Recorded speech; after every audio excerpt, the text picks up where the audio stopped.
Hello friends, this is Rashid Jahangir and welcome to my YouTube channel. आज के इस video में हम C++ की प्रिमिटिव डाटा टाइप्स के बारे में बात करेंगे। तो चलें शुरू करते हैं। C++ प्रोग्राम में तमाम वेरिएबल के साथ डाटा टाइप लिखना ज़रूरी होता है, जो कि उस वेरिएबल को पाबंद करती है कि आपने किस किस्म की वैल्यू स्टोर करवानी है।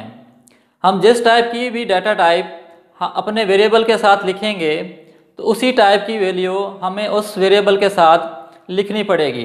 आया कि हमने उस वेरिएबल में प्रेसिशन वैल्यू स्टोर करवानी है या होल नंबर स्टोर करवाने हैं या कोई लॉजिकल वैल्यू स्टोर करवानी है। दूसरे नंबर पे जो भी डाटा टाइप वेरिएबल के साथ लिखी जाती है, उस वेरिएबल के बेस पे कंपाइलर उस वेरिएबल को स्टोर करने के लिए एक मेमोरी एलोकेट करता है। यहाँ पे यह याद रहे कि तमाम की तमाम डाटा टाइप्स के लिए compiler different amounts of memory create करता है।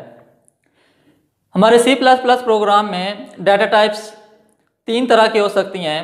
पहले नंबर पे हमारे पास प्रिमिटिव डाटा टाइप्स हो सकती हैं, दूसरे नंबर पे हमारे पास यूज़र डिफाइंड डाटा टाइप्स हो सकती हैं और तीसरे नंबर पे हमारे पास डिराइव्ड डाटा टाइप्स हो सकती हैं।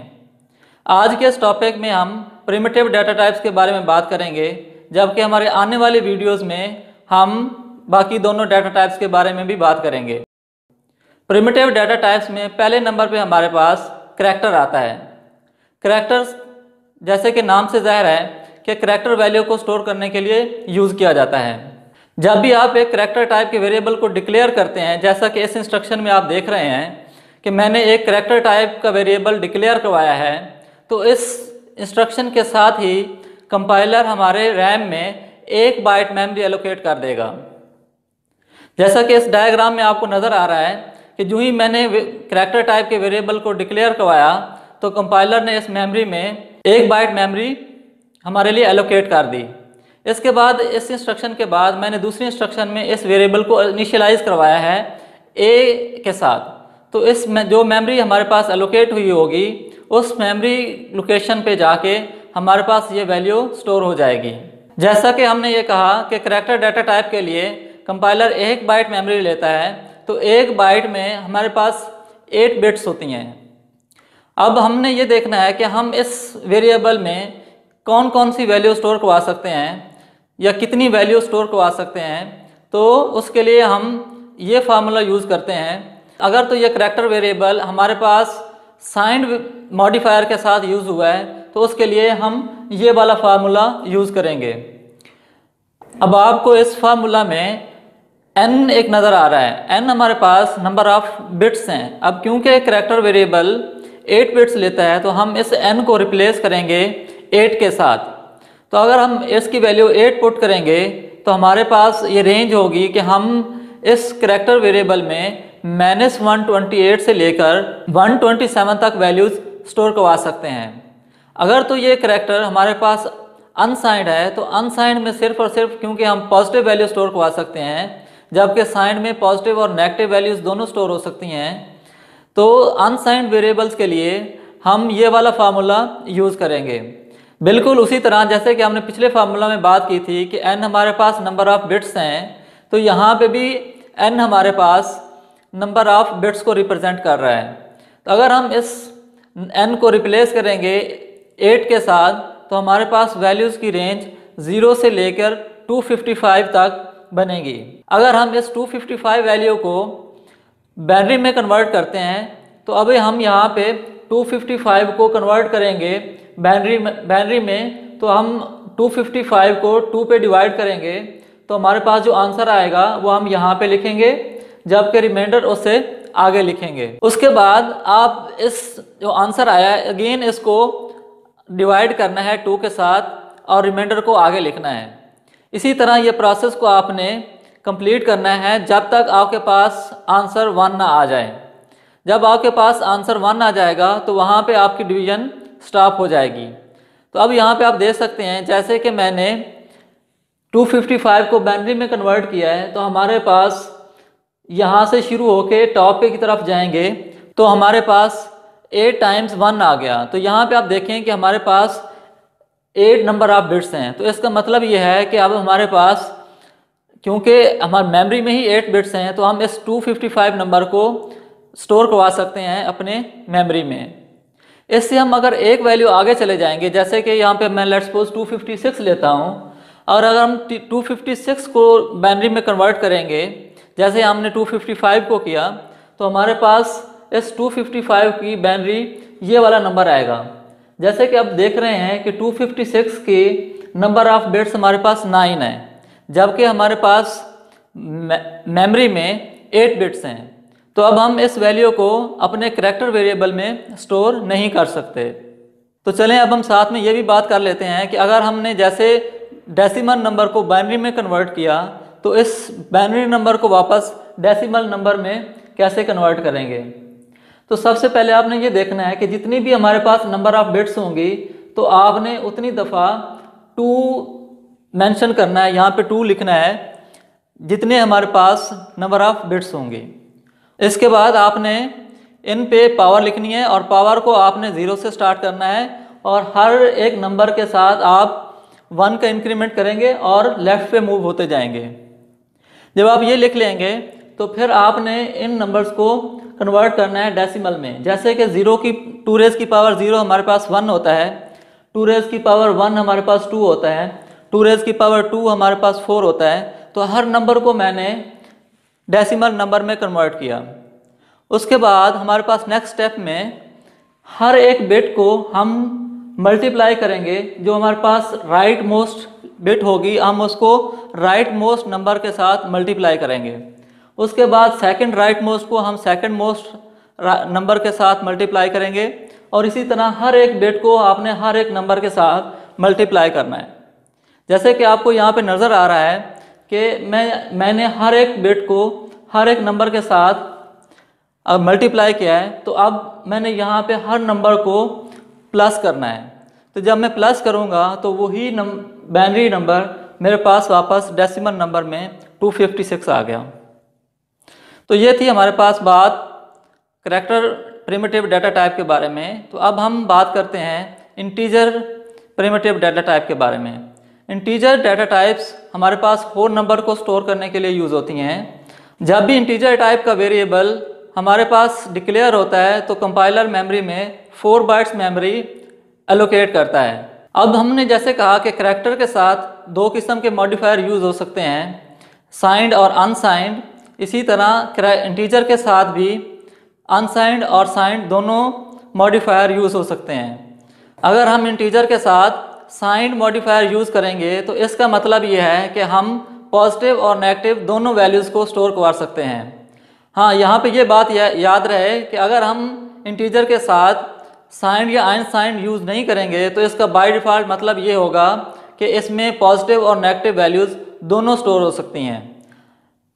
अगर हम इंटीजर के साथ अनसाइंड यूज़ कर देंगे तो इसका मतलब यह है कि आपने वेरिएबल को स्ट्रिक्ट कर दिया कि आपने इस वेरिएबल में सिर्फ और सिर्फ पॉजिटिव वैल्यू ही स्टोर करवानी है। अब आप यहाँ पे नेगेटिव वैल्यू स्टोर नहीं करवा सकते। तो चलें वापस आते हैं, साइंड इंटीजर वेरिएबल्स के बारे में बात करते हैं।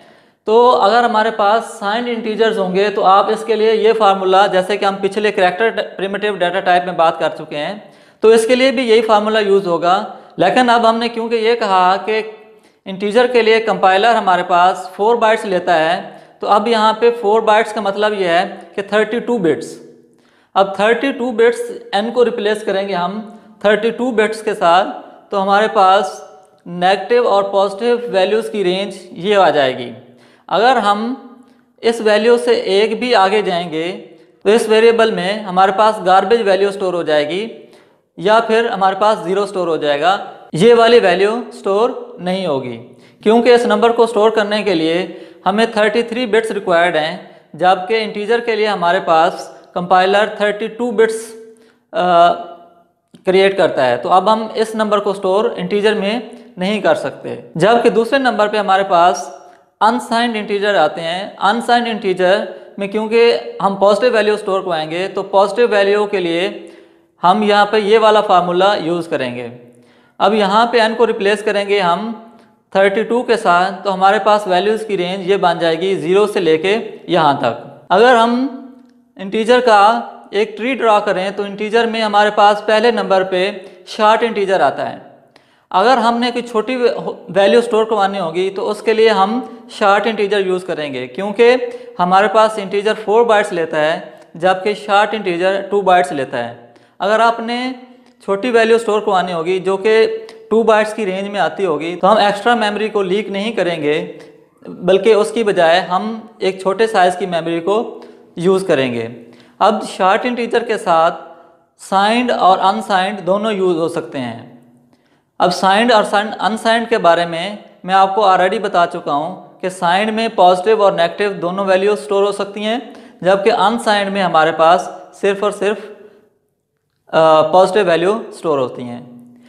इंटीजर में हमारे पास दूसरे नंबर पे लॉन्ग इंटीजर आता है। लॉन्ग इंटीजर और इंटीजर में खास फ़र्क नहीं है, क्योंकि लॉन्ग इंटीजर भी हमारे पास 4 बाइट्स लेता है और सिंपल इंटीजर भी हमारे पास 4 बाइट्स लेता है। बिल्कुल शॉर्ट इंटीजर की तरह यहाँ पे भी हम अनसाइंड और साइंड यूज़ करेंगे, और इसको लिखने के लिए हम यूज़ करेंगे साइंड, लॉन्ग, इंट और आगे वेरिएबल का नाम।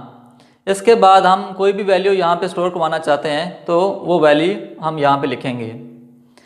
इसके बाद तीसरे नंबर पे हम अगर बहुत बड़ा होल नंबर स्टोर करवाना हो तो हम उसके लिए लॉन्ग इंटीजर क्रिएट करते हैं। लॉन्ग इंटीजर हमारे पास 8 बाइट्स मेमोरी एलोकेट करते हैं।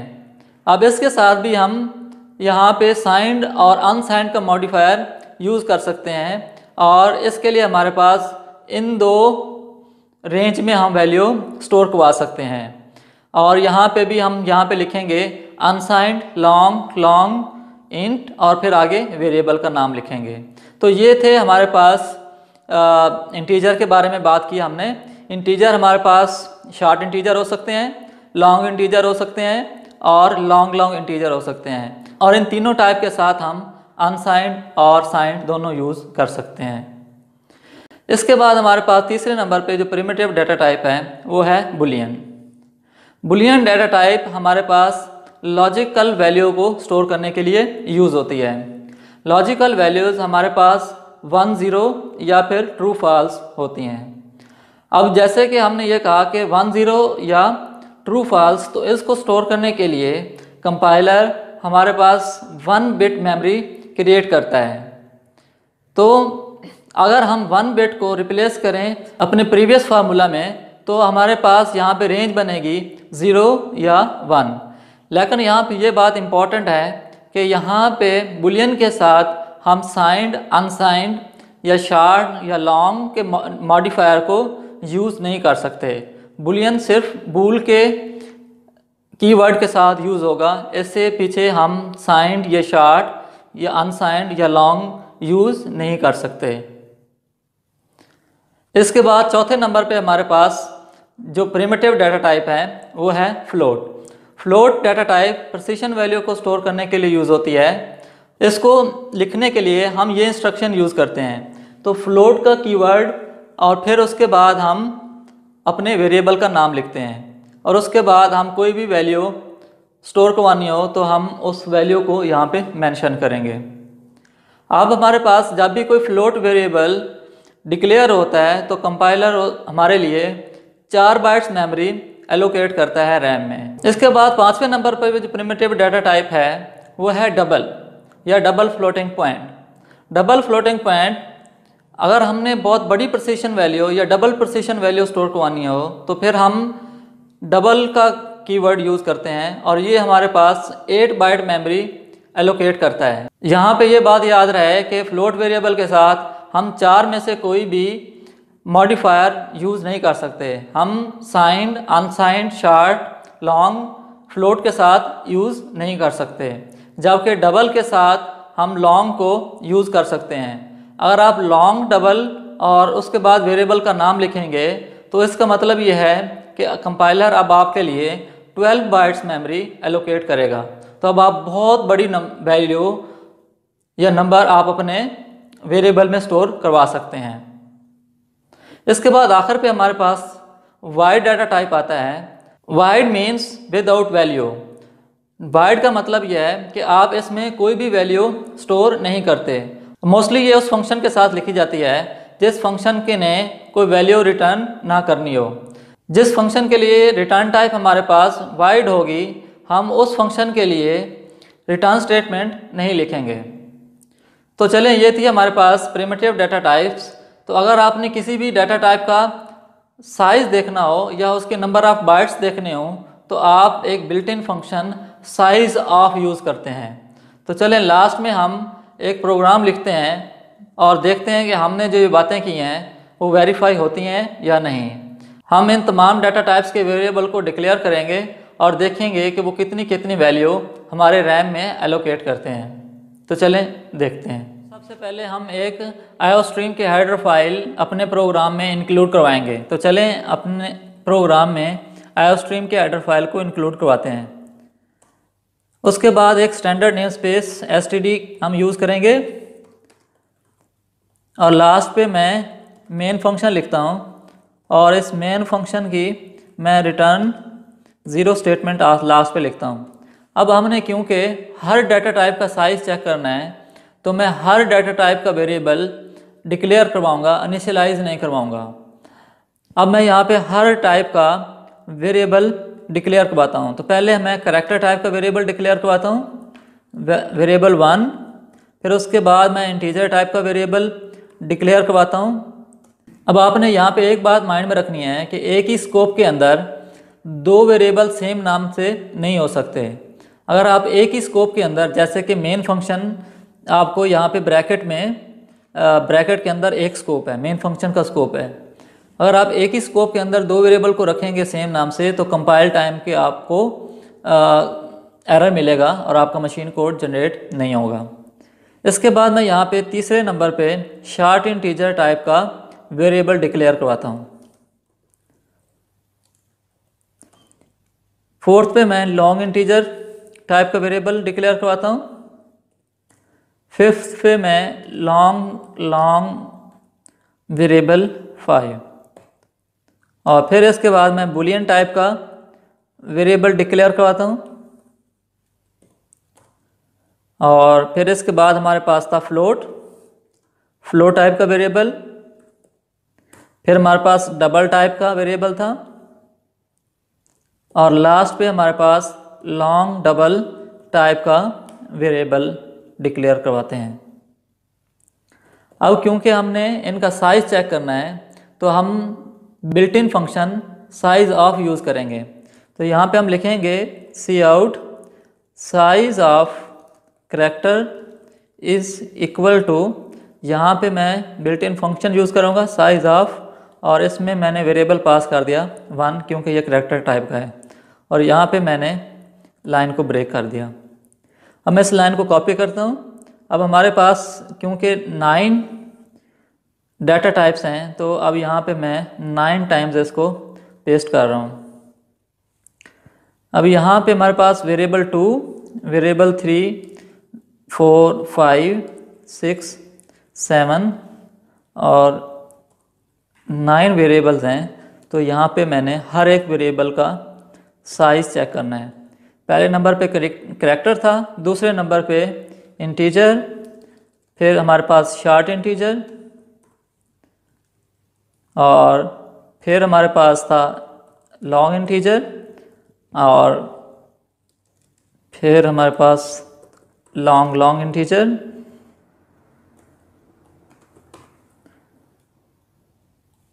और इसके बाद हमारे पास है जी बुलियन। फिर हमारे पास है जी फ्लोट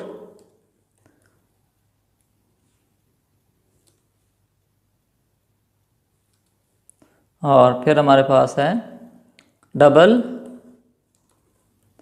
और लास्ट पे हमारे पास है लॉन्ग डबल। अब हम इसको सेव करके यहाँ पे इसको कंपाइल करते हैं और रन करते हैं।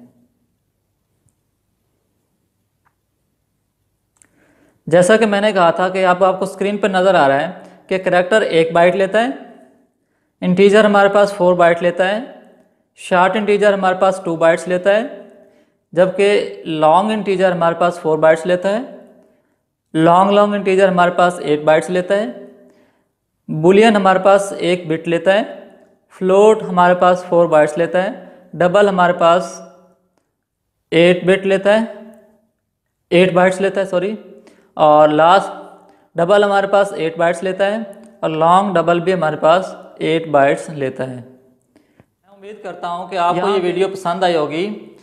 अगर आपके कोई भी क्वेश्चन है तो प्लीज़ कमेंट सेक्शन में लिख के बताएं, और अगर आप चाहते हैं कि आपको आने वाली वीडियोस वक्त पे मिलती रहें तो प्लीज़ इस चैनल को सब्सक्राइब करें। खुश रहें और खुश रखें। Thank you very much.